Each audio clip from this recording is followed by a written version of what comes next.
El 7 de marzo de 2024, exactamente a las 14:32, un dron sobrevolaba a 400 metros de altura un barranco sin nombre en la Patagonia.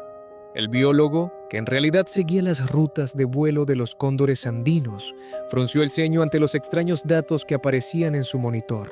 Su óptica de alta sensibilidad captó algo que no encajaba allí, algo entre la roca gris y el hielo eterno.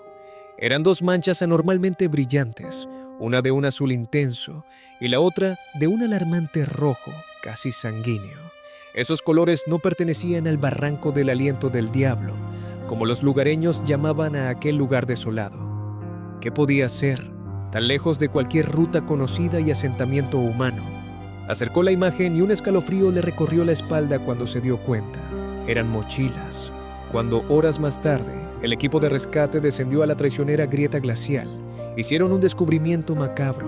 Encontraron restos humanos casi momificados por el frío, encajados entre afilados fragmentos de roca. Eran los restos de Jason, de 21 años, y Maddie, de 22, dos estudiantes estadounidenses desaparecidos desde hacía 7 años. Durante 7 años se había creído que las montañas despiadadas simplemente los habían tragado, pero la verdad era mucho más oscura que un simple y trágico accidente en la montaña. El equipo de rescate, compuesto por 4 experimentados alpinistas de la policía local, se enfrentaba a una tarea casi imposible. El barranco del aliento del diablo tenía mala fama. Era un terreno traicionero que incluso los lugareños más experimentados evitaban. El peligroso descenso a la helada oscuridad duró horas, y el único sonido era el crujir de sus crampones. Lo que encontraron abajo fue peor de lo esperado. Los cuerpos estaban destrozados por la caída, pero conservados por el hielo. La mochila azul pertenecía a Jason, la roja a Maddie, lo que confirmaron las desvaídas etiquetas con sus nombres. Estaban encajados entre rocas y cascadas congeladas, formando una escena macabra de fracaso. Durante 7 años, nadie supo dónde estaban, y ahora la naturaleza los devolvía de una forma tan cruel. El jefe del equipo informó por radio del hallazgo, su voz apenas un susurro. Era un veterano y había visto muchos accidentes, pero algo en este hallazgo le parecía incorrecto. Estaba casi demasiado ordenado, como si alguien los hubiera colocado allí, lejos de cualquier camino lógico. Esa primera y silenciosa duda fue la chispa que encendería el fuego de la verdad. En 2017, la investigación oficial sobre la desaparición había durado apenas unos días. El caso parecía entonces completamente claro. 2 estudiantes estadounidenses ricos habían subestimado flagrantemente los riesgos de la Patagonia. Su muy respetado guía de montaña, un hombre con una reputación impecable en la comunidad, había confirmado su increíble imprudencia. Las autoridades chilenas se mostraron visiblemente aliviadas al poder calificar rápidamente el incidente como culpa de las propias víctimas. Nadie tenía la intención de poner en peligro la lucrativa industria turística por un misterio sin resolver y potencialmente perjudicial para la imagen. El expediente 1138-B fue cerrado con el sello «Muerte por accidente». Las familias en Estados Unidos protestaron enérgicamente. No podían creer esa versión tan simple, pero no tenían pruebas. Durante 7 años, el expediente permaneció en un archivo polvoriento, símbolo de una pregunta atormentadora y sin respuesta. ¿Quién podría haber adivinado entonces que la respuesta había estado esperando todo el tiempo en el bolsillo de Jason?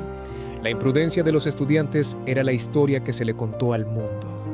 La otra historia, mucho más oscura, aún no estaba lista para salir a la luz.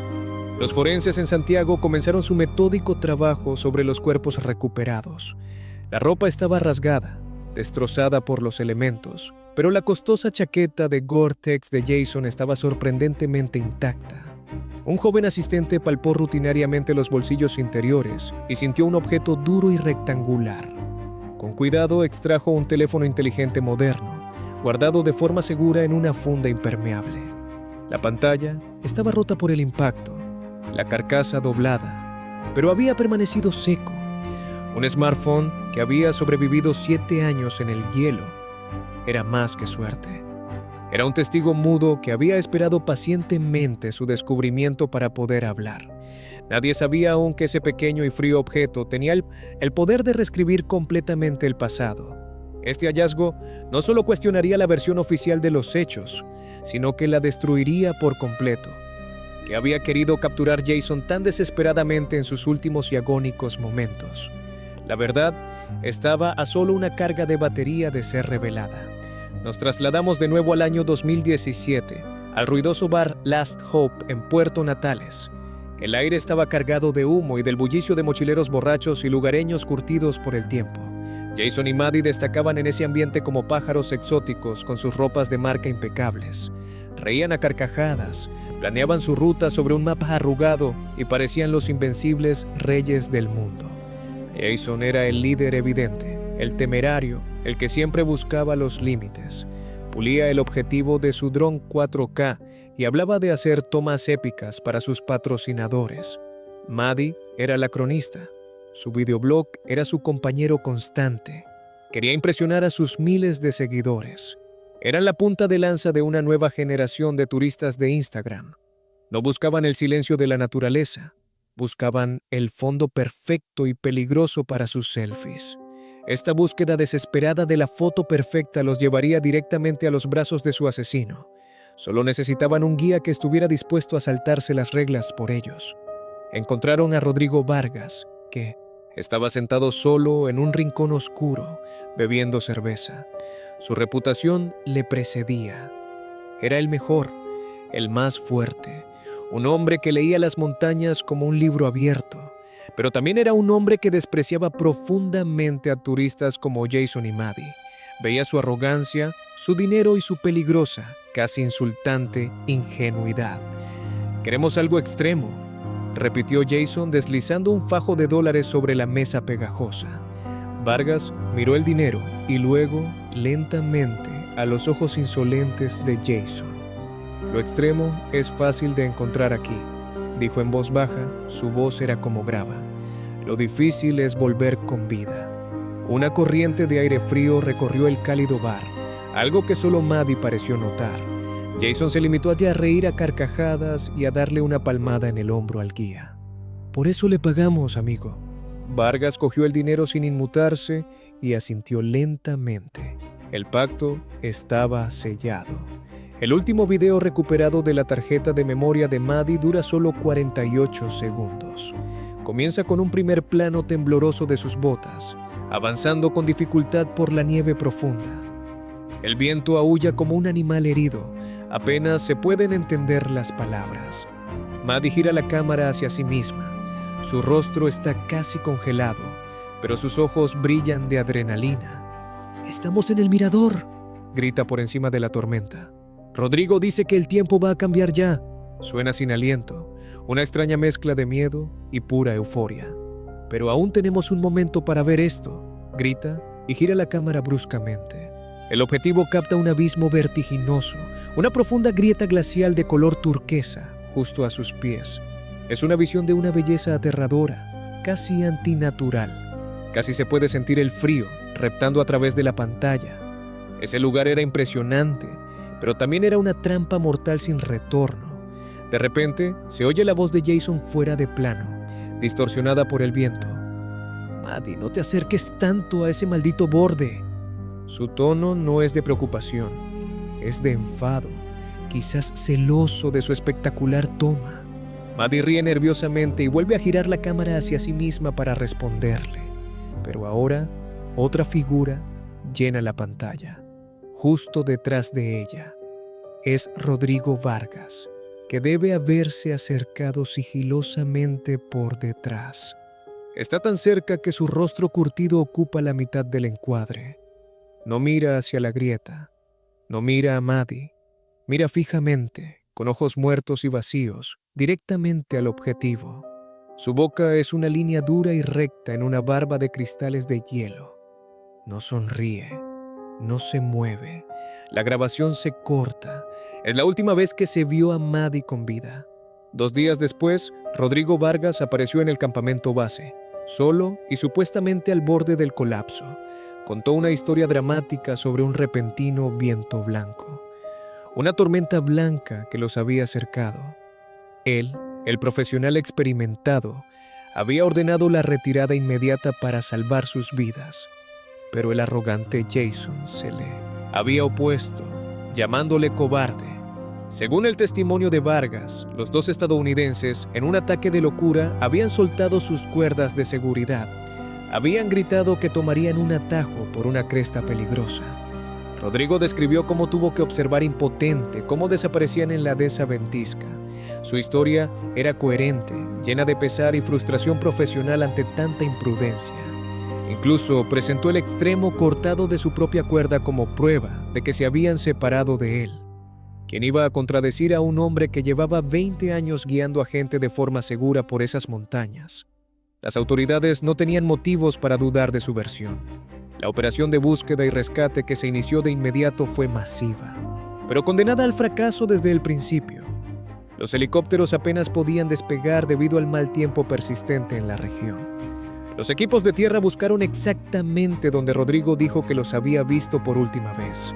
Buscaron en la peligrosa cresta que supuestamente los estudiantes querían tomar. Por supuesto, no encontraron nada, porque los estudiantes nunca habían estado allí. Ya estaban a 5 kilómetros de distancia, en el fondo del barranco del Aliento del Diablo. Después de una semana, la búsqueda se suspendió. La nieve nueva había borrado todos los rastros. La declaración oficial fue muerte por accidente, causada por negligencia grave. El caso se cerró y las montañas guardaron silencio. Rodrigo Vargas fue visto como el trágico testigo que tuvo que observar impotente cómo la juventud se autodestruía. No sabía que el smartphone de Jason esperaba en el frío el momento de llamarlo mentiroso. Regresamos al año 2024, al estéril laboratorio forense de Santiago. La doctora Ariela Ramírez, una patóloga metódica e implacable, revisaba el expediente en su pantalla. Su primer informe estaba casi terminado y, en esencia, confirmaba las suposiciones originales. Documentó las numerosas fracturas óseas y los graves traumatismos en los restos. Cada lesión era absolutamente consistente con una caída catastrófica desde una gran altura. El expediente estaba prácticamente cerrado. Otro trágico caso de imprudencia en los Andes. Sí, todo parecía claro. Un trágico accidente que finalmente traía certidumbre 7 años después. Pero algo en ese expediente impoluto la inquietaba profundamente. Un detalle que era tan obvio que todos lo habían pasado por alto. Simplemente no encajaba en el cuadro. ¿Por qué este cierre se sentía tan incorrecto, tan incompleto? No podía archivar el caso todavía. La duda carcomía a la doctora Ramírez, así que abrió el mapa topográfico del equipo de rescate. Comparó el lugar del hallazgo con el testimonio oficial de Rodrigo Vargas de 2017. Un escalofrío le recorrió la espalda cuando vio la discrepancia. La cresta peligrosa que supuestamente habían tomado los estudiantes estaba a 5 kilómetros al oeste. El lugar del hallazgo, el barranco del Aliento del Diablo, estaba a 5 kilómetros al este. Entre ellos había un campo de hielo masivo e intransitable. Incluso si se hubieran perdido, ¿cómo podrían haber cubierto esa distancia? Era geográficamente imposible que hubieran caído desde esa cresta a ese barranco. Ramírez miró fijamente el mapa. Su mente iba a toda velocidad. No podían haber volado. Algo no cuadraba en absoluto con la historia del guía. O Vargas había mentido, o las leyes de la física habían sido suspendidas. Inmediatamente llamó al investigador jefe, un veterano cínico llamado Rojas. «No puede cerrar el expediente», dijo con voz firme. «La geografía no miente». Rojas suspiró al otro lado de la línea. Odiaba las complicaciones en casos antiguos. Ramírez, tal vez el guía se equivocó. Han pasado 7 años, pero Ramírez fue inflexible. Un guía del calibre de Vargas no confunde el este con el oeste. Le explicó la imposibilidad de que los cuerpos hubieran llegado allí de forma natural. No era un simple error, era un agujero fundamental en toda la narrativa. Rojas guardó silencio, empezó a comprender lo que ella estaba insinuando. Si no habían caminado hasta allí y no habían caído desde allí, ¿cómo habían llegado? Esa pregunta flotaba pesadamente en el aire y lo cambiaba todo. La única conclusión lógica era demasiado horrible para expresarla en voz alta. Frustrada, Ramírez se apartó de los mapas y se centró en las pruebas físicas. Hizo que extendieran el equipo de escalada de los estudiantes sobre una mesa grande. Las mochilas azul brillante y roja, los piolets doblados, los mosquetones. Todo parecía normal para las víctimas de una caída grave, arañado y abollado. Pero entonces tomó la cuerda de seguridad principal en sus manos. Era una cuerda dinámica cara y robusta de 10 mm. Examinó el extremo que supuestamente había estado atado al arnés de Vargas. Era la cuerda que debería haberle salvado la vida. Su mano enguantada acarició el extremo. No estaba deshilachado, como ocurriría al rozar contra una roca afilada. Tampoco estaba roto por la fuerza de una caída, lo que habría dejado un patrón desordenado y explosivo. Contuvo la respiración. El extremo de la cuerda era perfectamente liso. Era un corte imposible y limpio, como si hubiera sido hecho con un cuchillo extremadamente afilado. Ramírez lo sostuvo bajo la luz de la lupa. Su corazón golpeaba contra sus costillas. Las fibras de nylon no estaban rotas, estaban cortadas con precisión, sin la menor duda. Esto no fue un accidente, no fue un fallo del equipo. Miró los cuerpos en las mesas de enfrente. Esto no fue imprudencia, fue un asesinato. La historia de los estudiantes arrogantes que soltaron sus propias cuerdas era una mentira. Alguien los había enviado deliberadamente a la muerte, cortando su única conexión con la vida. De repente, el aire frío del laboratorio se volvió insoportable. Ahora, el smartphone recuperado de Jason se convertía en la prueba más importante de todo el caso. Ya no era solo un objeto personal, era la caja negra de un crimen. Las familias desesperadas en Estados Unidos pagaron una suma exorbitante a una empresa especializada en recuperación de datos. Querían respuestas, costara lo que costara. Los mejores técnicos del país se pusieron a trabajar. Sin embargo, los primeros informes fueron desoladores. Pasaron semanas en las que los especialistas intentaron reanimar el dispositivo. La placa base estaba irreparablemente dañada por el impacto y la subsiguiente congelación. El teléfono estaba muerto, un trozo inútil de cristal y metal. La esperanza se desvanecía con cada día que pasaba. Parecía que el hielo guardaría su secreto para siempre. Pero entonces, un pequeño avance en la cuarta semana. Un técnico informó de un éxito parcial. El teléfono en sí estaba perdido, pero la tarjeta de memoria micro SD había permanecido físicamente intacta. Éxito. Sí, pero, con un equipo especial, lograron leer la tarjeta. Sin embargo, el alivio duró poco. Todo el contenido de la tarjeta de 128 gigabytes estaba protegido con un cifrado de alto nivel AES 256 bits. Sin la contraseña correcta, el contenido era solo ruido digital. Era otro muro, otro callejón sin salida. Los técnicos comenzaron ataques de fuerza bruta, pero podría llevar semanas, meses o incluso años. Los investigadores no tenían tanto tiempo. Necesitaban otro enfoque y rápido. Mientras el equipo técnico se golpeaba contra el muro digital, el investigador Rojas decidió entrar en la guarida del oso. Condujo el largo trayecto hasta Puerto Natales para enfrentarse personalmente a Rodrigo Vargas. Fue fácil encontrar al guía de montaña. El sencillo y hosco lugareño se había convertido en un próspero hombre de negocios. Ahora era el orgulloso propietario de un lujoso albergue ecológico, muy popular entre los turistas adinerados. Vargas había envejecido, pero sus ojos seguían siendo los mismos, fríos e impenetrables.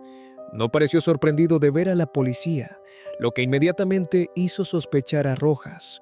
Incluso les ofreció un café caro. Sus manos no temblaban en lo más mínimo. Rojas colocó las fotos oficiales del hallazgo sobre la mesa de madera pulida que los separaba. Vargas las miró con una expresión de solemne pesar que resultaba casi convincente. «Una tragedia terrible», murmuró, sacudiendo lentamente la cabeza. «Se lo dije a las familias entonces, se lo dije a la policía. No quisieron escuchar». Repitió su historia de 2017, palabra por palabra, como un poema aprendido de memoria. La arrogancia de la juventud, la tormenta repentina, su negativa a regresar. Su voz era tranquila y llena de pesar. Parecía un hombre que había hecho las paces con los fantasmas del pasado. Pero Rojas sabía que los fantasmas no descansan tan fácilmente. Fueron encontrados en el barranco del aliento del diablo, dijo Rojas en voz baja, observando cada micromovimiento en el rostro de Vargas.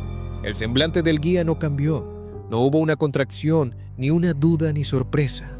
5 kilómetros al este de su ruta, añadió Rojas.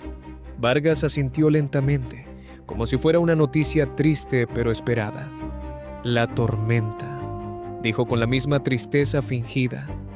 Debió de ser increíblemente fuerte, debió de arrastrar sus cuerpos por encima del campo de hielo.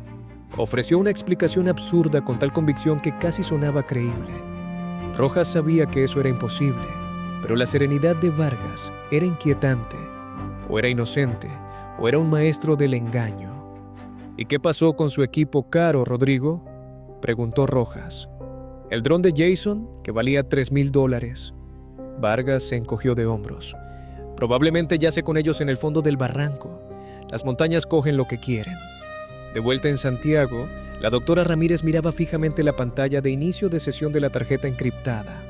Los técnicos probaban miles de combinaciones por segundo sin éxito. Revisó los antiguos archivos policiales de 2017, buscando pistas sobre la vida de Jason. Leyó fechas de nacimiento, nombres de mascotas, direcciones, pero nada funcionaba. La investigación estaba estancada. El muro digital era demasiado alto.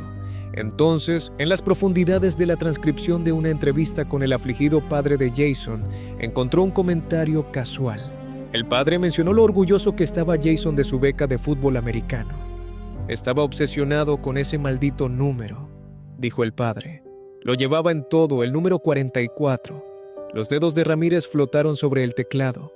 Era una idea ridículamente simple, casi estúpida. Introdujo los dígitos 4444. La pantalla parpadeó. Acceso concedido. El júbilo en el laboratorio duró poco. Éxito. Sí, pero...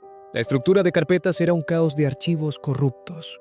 La mayoría eran fragmentos de datos ilegibles, destruidos por el impacto. Parecía que, aunque habían abierto la puerta, solo habían encontrado escombros detrás. Los técnicos trabajaron toda la noche, intentando reconstruir los últimos archivos. Los últimos 15 archivos parecían haber sido creados en el momento de la caída. La mayoría eran solo ruido digital, inservibles. La decepción era palpable. Había sido todo ese esfuerzo en vano. Pero entonces, un especialista logró aislar y restaurar 2 fragmentos, un archivo de audio y un único archivo de imagen. El primer archivo recuperado era un archivo de audio, de solo 28 segundos de duración. Ramírez pulsó play y la sala se llenó de un sonido ensordecedor. Era el aullido del viento patagónico, un sonido como el de un jet despegando. Apenas se podía oír nada más, solo ese rugido fuerte y caótico de la naturaleza. Pero entonces, después de unos 10 segundos, una voz atravesó el estruendo. Era la voz de Maddie, estridente de pánico, completamente diferente a la de su videoblog. «Jason, ¿qué está haciendo?», gritaba, su voz rota por el terror. «Rodrigo, para, no», se oyó un estruendo, un tintineo metálico. Luego vino la voz de Jason, un grito grave y desesperado. «Está cortando la cuerda, está cortando, maldita sea». Siguió un sonido corto y horrible, el sonido de fibras rasgándose y luego el silencio. Solo el viento seguía aullando. En el laboratorio reinaba un silencio absoluto. Nadie se atrevía a respirar. Los técnicos miraban fijamente la pantalla. El horror de esos últimos 28 segundos era insoportable. Era la prueba irrefutable de un asesinato a sangre fría, grabado por las propias víctimas. No solo habían luchado contra la tormenta, habían luchado contra su propio guía.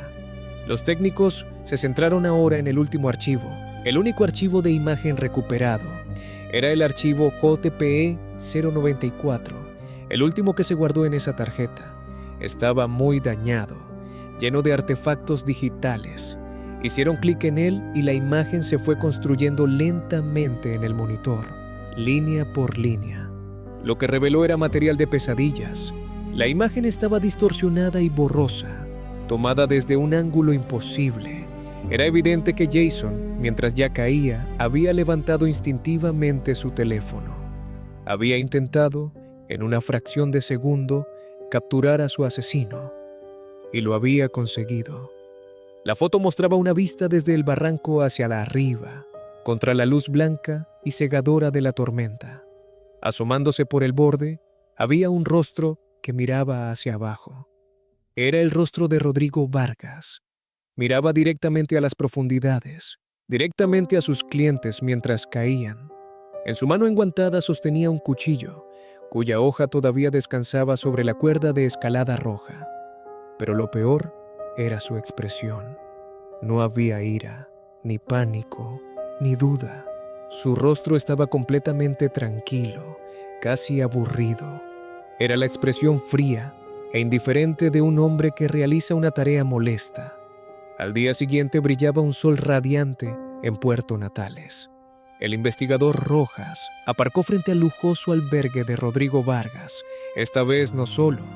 2 coches de policía lo seguían, levantando polvo en el cuidado camino de entrada. Rodrigo estaba en el porche, riendo con un grupo de turistas alemanes. Levantó la mano para saludar, pensando probablemente que Rojas quería pagarle el café del día anterior. Pero cuando vio los otros 2 coches y los rostros decididos de los agentes, su sonrisa se congeló. Sus ojos se entrecerraron. Miró a Rojas, que levantó el smartphone desbloqueado sin decir palabra. Rodrigo comprendió al instante. No dijo ni una palabra. Dejó caer los hombros, se dio la vuelta y puso las manos en la espalda, listo para las esposas. Los turistas miraban confusos cómo se llevaban al legendario guía de montaña. El juicio fue breve y conmocionó a todo Chile. Las pruebas eran abrumadoras. El archivo de audio era el grito de las víctimas. La foto era la confesión del asesino. La fiscalía presentó rápidamente el motivo, que era tan banal como atroz. Éxito, sí, y... Los registros financieros mostraron que Rodrigo Vargas había viajado a Argentina 3 semanas después de la desaparición de los estudiantes. Allí había vendido equipo fotográfico de alta gama en el mercado negro. Eran el dron de $3,000 de Jason, las cámaras de Maddie y todo su caro equipo electrónico. No los había matado por impulso. Había utilizado la tormenta como la tapadera perfecta para hacer que un asesinato con robo pareciera un trágico accidente. Los había atraído deliberadamente al remoto barranco. Cortó la cuerda y los dejó morir creyendo que la naturaleza los había vencido. En una entrevista tras el veredicto, la doctora Ariela Ramírez estaba sentada en su despacho. Parecía cansada, pero también aliviada. La ironía de este caso es difícil de soportar, dijo al periodista. Esos chicos vinieron aquí para presumir de su cara tecnología. Señaló el smartphone marcado como prueba sobre su escritorio. Su obsesión por los drones y las cámaras fue probablemente la razón por la que Vargas los eligió. Hizo una pausa. Pero al final, continuó en voz baja, fue exactamente este pequeño y roto trozo de tecnología que esperó 7 años en el hielo. El único testigo que pudo hablar por ellos cuando todos los demás callaban. Fue el único testigo que pudo exigir justicia desde una tumba helada. El expediente final del caso 1138B se cerró ahora definitivamente, esta vez con el sello asesinato. El caso estaba resuelto. Las familias habían obtenido justicia, pero no habían recuperado a sus hijos. Las montañas, consideradas durante tanto tiempo las asesinas, habían sido solo el escenario del crimen. Rodrigo Vargas pasaría el resto de su vida en una prisión de piedra, una prisión que había preferido al hielo. El barranco del Aliento del Diablo permaneció como un lugar silencioso y helado. La naturaleza había ocultado el crimen, pero también lo había conservado perfectamente. Había protegido al testigo mudo hasta que llegó el momento adecuado. La última foto del expediente no era una toma forense. Era la foto original del descubrimiento, tomada por el dron del biólogo. Desde 400 metros de altura solo se veía la inmensidad del glaciar, un mar de roca gris y hielo azul. Y en medio de ese vasto e indiferente paisaje, 2 diminutos puntos de color. Un punto azul brillante, el otro rojo sangre. 2 pequeñas manchas de color que contenían toda la tragedia. Yacían solas en el majestuoso y ensordecedor silencio de la Patagonia.